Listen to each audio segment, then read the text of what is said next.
Good afternoon, Los Angeles. I'm DJ Palindromeda. This is the live show. Today we are joined in the studio by Holdan and his incredible band. We're really happy to have them here. Go Holdan.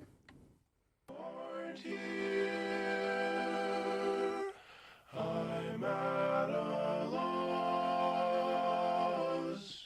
when you Okay, ladies and gentlemen, I'd like to say welcome to Lakeland, Florida. We ship in the station momentarily.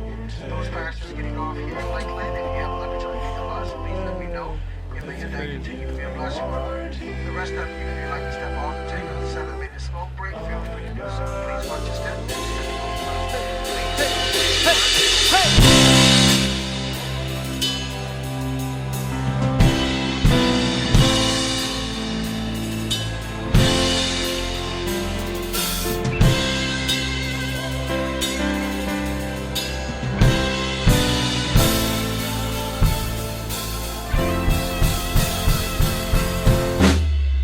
Let's go.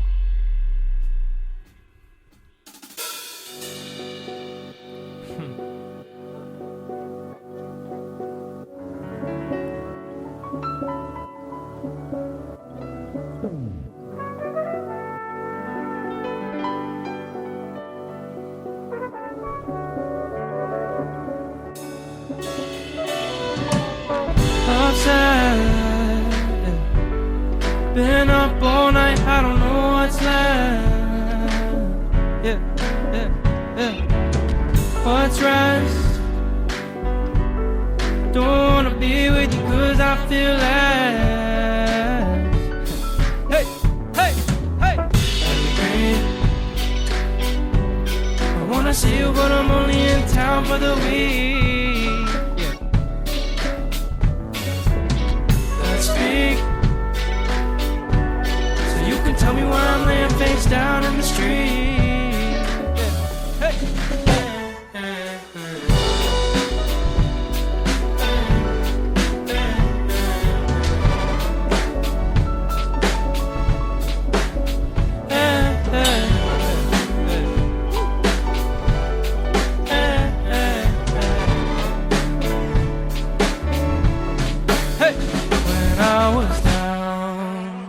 Mess me up, baby. I'm just stressed. When I was down, you messed me up. Maybe I'm upset. Maybe I'm just stressed. Hey, hey. I wanna see you, but I'm only in town for the week.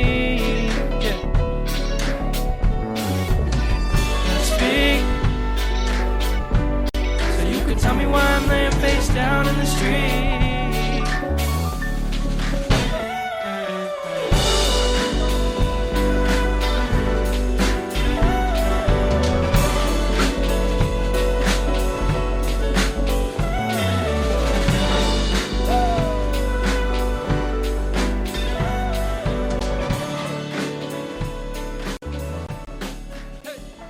Tell us about yourself. Where are you from? How you got from there to here? Give me a podium. Lakeland, Florida, it. man. I'll die for that city. I'll die for that city. I love that city, man. Lakeland, Florida, born and raised. And then I came to LA when I was like 13. And I did the whole acting thing. That was a fun little time, I guess. And then slowly but surely made my way into music. Started drumming in a few bands and stuff, and those, I don't know, I wasn't really happy there, and so I kind of just found my way into one of my best friends, Jeff Kaler. Shout out Jeff. He opened his apartment up to me and would let me just come in there and use Logic because he had Logic, and I couldn't afford it at the time and couldn't get it, and that dude taught me a lot that I know today, and is the reason I'm here right now. So love that man. Shout out Jeff Kaler wherever you are. Long story short, went from there to here. Here we are. Cool. And I met you for the first time at Ground Zero, which is on USC's campus. Yep. You were with Deb Never. Mm-hmm. Deb Never was adjacent to Gene Dawson and Omar Apollo at this moment. So tell me how you got to them. Because I feel like that's like a total moment right now in LA. And honestly, it's cool. That's just like a crazy season of my life. Like all of it was like such impossible circumstances So Jeff Kaler, the guy I mentioned, he plays guitar for Deb on that tour, and they needed a merch guy because Joey out there, Joey was running sound, for those of you who are wondering. Joey Macias, that's my brother.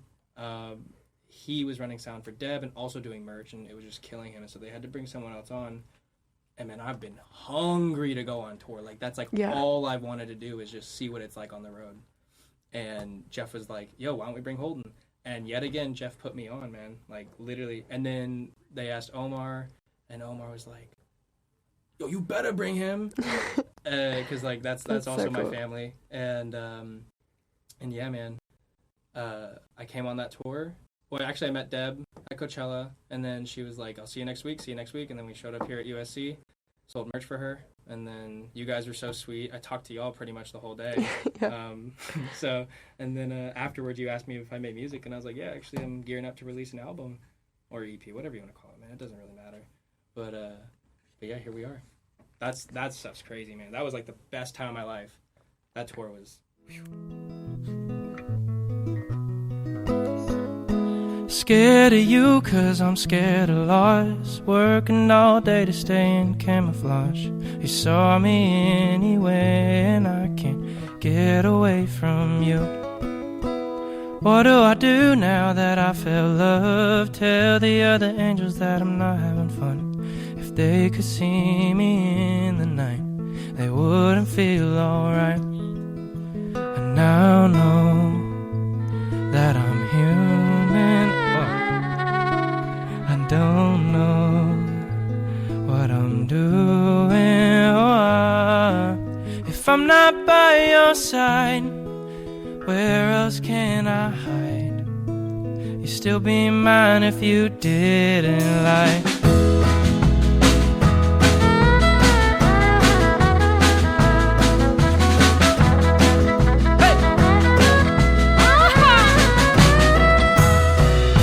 Scared to sleep, but I can't stay awake, counting all the reasons why I need a break. Just when I thought I was done, I found another one. I pass the same black cat in the same alleyway. He keeps track of all my days, and if he could tell, he'd probably say, keep walking and you'll see. Don't want to be human. I don't like what I'm doing. If I'm not by your side, I have nowhere to hide. You'd still be mine if you didn't lie. You'd still be mine if you didn't lie.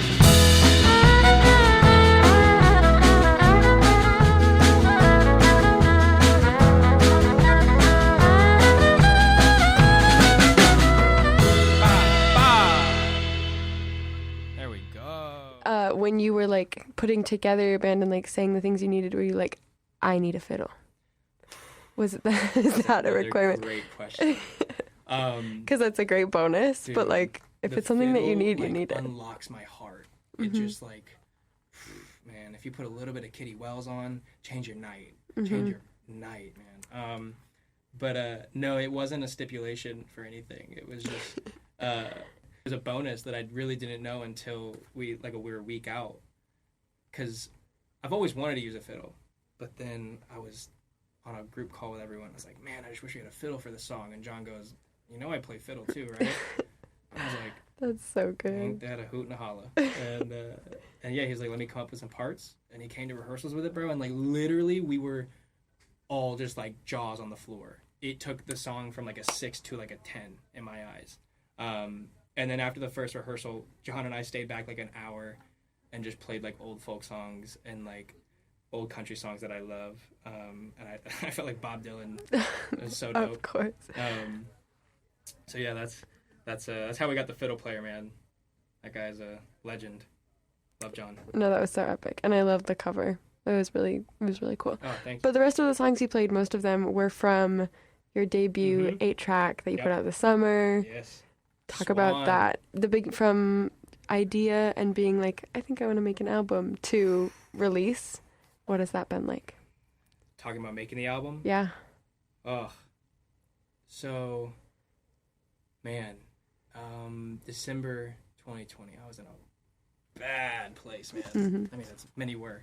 But yeah, I was going through like a really hard breakup. Family, you know, we're dealing with COVID, you know, and that's a whole other thing. So I was like really down, and I called Evan and I was like, yo, can we get breakfast? And we went and got breakfast outside this place called, bro, why am I blanking? We get breakfast burritos there every time in Lakeland. Black Maroon? No. The Yeah, I'm blanking too. Oh wow, I sound like the worst person from Lakeland ever. That's crazy. Anyways, so yeah, Evan and I went and got breakfast. He's the producer on the album. Okay. And I was like, hey, I want to give you like the entire role of being the producer. I don't want to do that anymore. And I just want to focus on like making this album. I need to make something. Can we please get in the studio? And we got in the studio, man, for about a month and a half. And like those songs just kept pouring out one by one. You know, like I don't know if you heard me when I was saying it on Baby Boy, but like that chorus literally came to me in the shower. Yeah. Like I think it was like literally That's like so good. 8:30 at night. I'm in the shower and I start humming it because I heard a song that I thought said Baby Boy, but it said Pretty Boy. And I was like, it'd be so much cooler if he said Baby Boy. And he didn't. And I was like, that's a gift from God. So yeah, I texted Evan. I'm like, bro, we got to get to the studio. Like, I have a great idea. Boom, get in there, cut the demo. And that was like one of the first crucial pieces. That was like the first week, I think, first or second week of making that album. And then the rest just kind of poured out with the pain as it poured out over time. But yeah, and then every day when I wouldn't be in the studio, there's this lake called Lake Hollingsworth. And I would just literally drive in circles around Lake Hollingsworth every day, like all day, just because like I felt so lost. And it just felt like ideas would just keep like hitting my head every time I'd just be going around. Just another idea for the project. You know, I was like, oh, what if we use the circle as like the consecutive theme through every cover, yada yada, you know. And I was like, oh, it'd be dope if there was like a headless cover for the Face Down single, boom, you know. And then I texted my creative director Amanda, and shout out Amanda, and I was like, okay, just bear with me, headless photo of me on the ground. She was like, don't love it. She's like, but we can try it. She's probably gonna kill me for saying this. And I was like, just let's try it. And we try it, and we both were just like, yeah, that's it, dude. And then I was like, let's go take test shots and like ideas for the cover.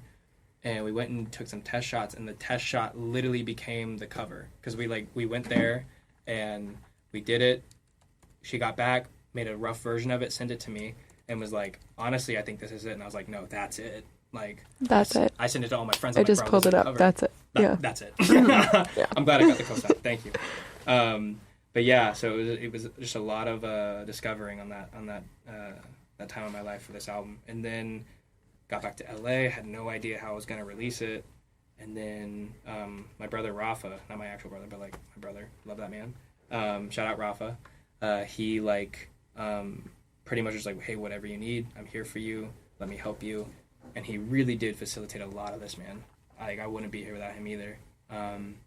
And yeah, and it was always just trying to decide what the right time was to release it.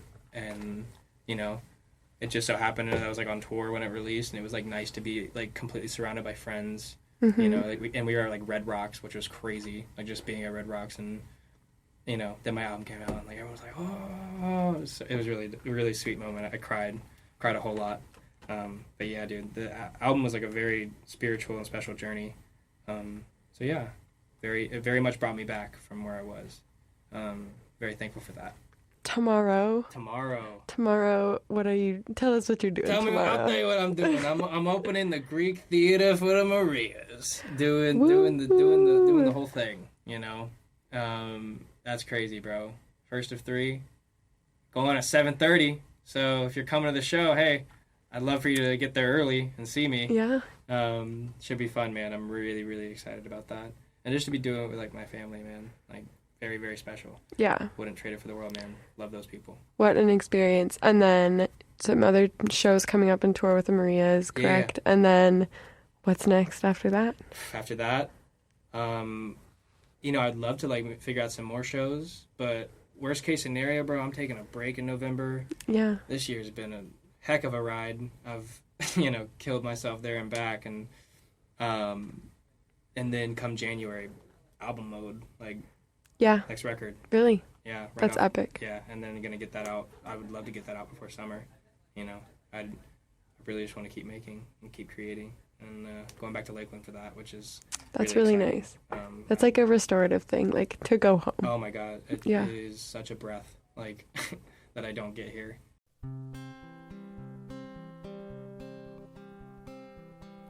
This old guitar taught me to sing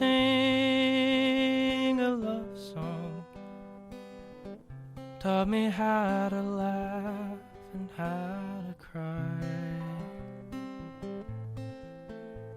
introduced me to some friends of mine and brightened up some days. It got me through some cold and lonely nights. Oh, what a lovely friend to have on a lonely night.